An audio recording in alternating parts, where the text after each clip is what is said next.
Falkenberg, people are expecting that now when leaders have gathered to Copenhagen that all countries move in order to finally get the deal. EU has been repeating day after day that we are ready to move to the minus 30 emission reduction target from our current minus 20 if others move. Why don't we move now when we are so close to the final moment of this meeting? Because we have made a conditional offer that we have used to leverage the offers of others. Let's not forget, our offer is probably the most ambitious that is on the table here. And this we are effectively using to improve others, and we're seeing that it pays off. Why would we suddenly change tack? I think we have every interest in using our very good offer to encourage others to come with us, and I'm very convinced that if that happens, at the end of the day, we will have a 30% offer by the community confirmed. May I ask, now we are approaching the last day, isn't it time to say, okay, now we put it on the table and let's wait for the others to do the same? Because, I mean, what should we wait now for? In this negotiation round, there will be nothing changing if not one moves out of its corner. I don't think that the European Union is in a corner. I think we're leading the pack, and we're waiting for others to come. I would have preferred that others would have followed us when we made the 30% offer months ago. I cannot change that China, that India, that Brazil, that the United States are playing poker until the very last minute. But since we said ours is conditional on their movement, now we have to wait for their movement to come. Then it will become a reality. But our offer is not just some months old, it's 2.5 years old. This offer was given in the EU summit in March 2007. EU said that even unilaterally we are ready to do minus 20, and if others take comparable commitments, we are ready to do minus 30. Since that, our offer has encouraged all major players to give their offers. There is the US offer, the China offer, the offer of Japan, which actually everybody who have assessed the offers of countries say that the offer of Japan is the most ambitious. Now the first round is done, and I must say that as a European I'm proud that Europeans helped this first round to take place, but now it's the time for the second round, and well, as a European I hope that we start the second round also, taking into account that today US made a positive offer on financing. Shouldn't we take the next step? Well, I have the impression that as Europeans we have a tendency of not recognizing the value of what we do, but we tend to overestimate the value of what others are doing. I'm a simple economist. If I make an offer of minus 30 compared to 1990, and our Japanese friends finally make an offer of minus 25 over 1990, I think it is a little bit difficult to explain to any broad public, to anyone who looks at these figures, that the Japanese offer is better than the European offer.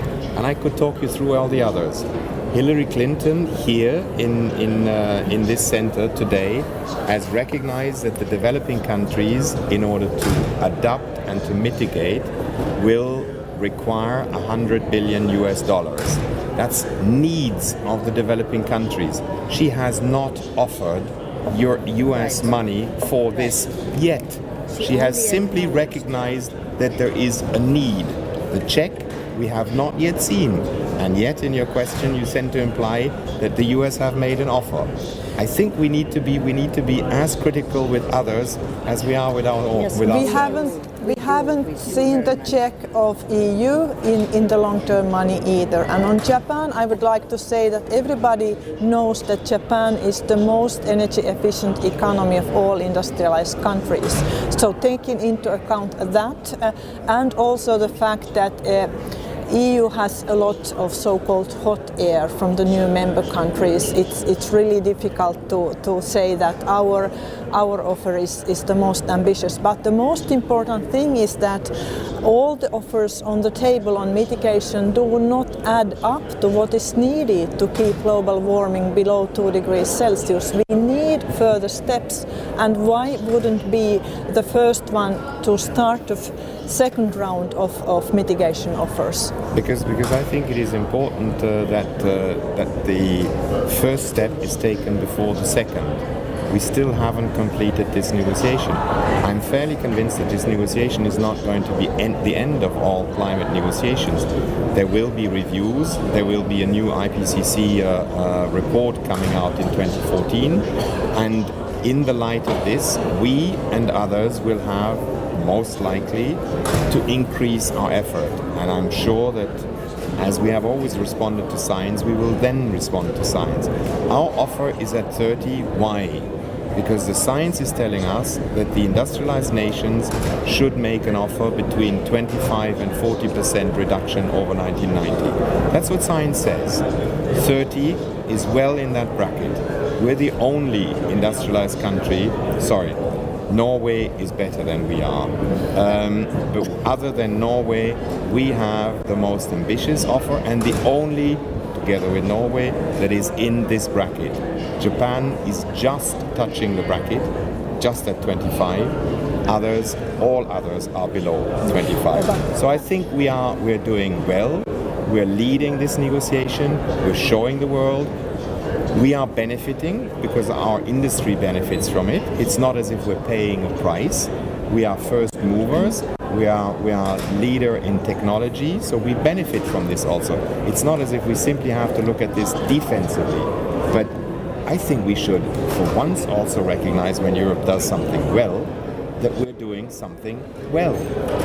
That's not the point. I think out of a strategic point of view, now could be the moment, and we have to move China in a sense, that in this last round, in this Copenhagen meeting, it would make sense that we show we can do it, we have the capacities, we have the technology, we can and we will.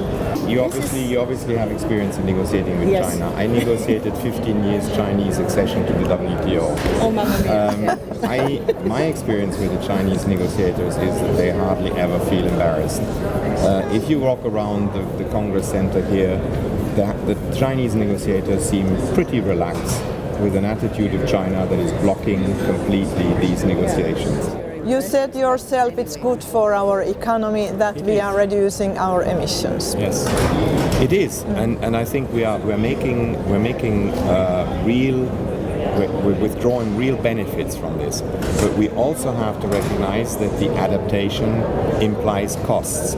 And that is why when the Council in December last year has decided the package, the climate change package, there was a long debate, a long discussion about the international competitive elements of this, and why we have been invited as Commission to investigate the different sectors and the impacts on the different sectors, and why we're now having a very complicated system of benchmarking the allocation of emission certificates to the different sectors and different enterprises in these different sectors, so that we recognize the efforts made by the best available technology in Europe, and that we penalize those enterprises that are still working on bad, polluting old technology and increase them to improve. So and that's why they will be paying. I think our time is over. So you don't agree with us, but I hope that you anyway feel the pressure from the Greens and from the European Parliament as a whole. Absolutely. Noted. Okay, thank you.